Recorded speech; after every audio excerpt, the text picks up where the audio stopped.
कल रात चौक बाजार छतरपुर पर छतरपुर के व्यापारियों ने धरना दे दिया। ये सभी लोग उस अपराध की वजह से धरने पर बैठे थे जो राकेश तिवारी के भतीजे के साथ घटित हुआ। इनसेट में चल रहा सीसीटीवी वीडियो आपको समझा पाएगा कि कैसे दो युवक एक युवक पर हमला कर रहे हैं।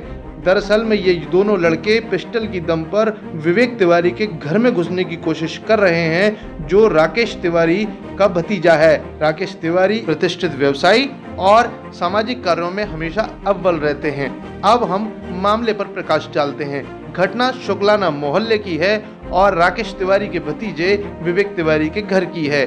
इस घर में आकाश सोनी नाम का एक लड़का छुपा हुआ है, जिसे मारने पीटने की नीयत से पांडे परिवार के दो लड़के पहुंचे थे। हाथ में पिस्टल लिए पांडे परिवार के लड़के विवेक तिवारी के साथ मारपीट करते दिख रहे हैं। जब इस घटना की पूरी तफ्तीश की गई तो कई बातें सामने आई।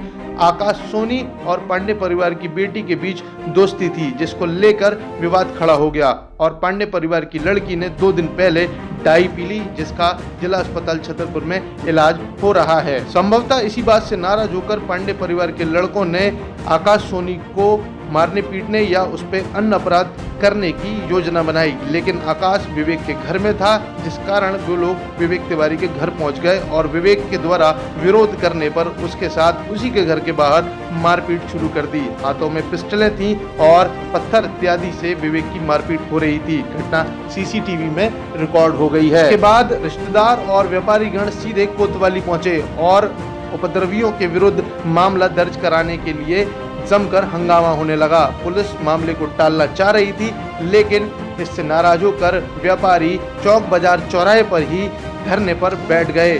काफी कुछ होने के बाद अंततः कोतवाली पुलिस ने सुबह धारा 307 के अंतर्गत अपराधियों के विरुद्ध मामला दर्ज किया है। हालांकि ये बात साफ है कि इसमें विवेक तिवारी की कोई गलती नहीं है और वह सिर्फ अपने दोस्त को संभावित खतरे से बचाने की कोशिश कर रहा था, लेकिन आकाश सोनी का बयान अभी सामने नहीं आया है।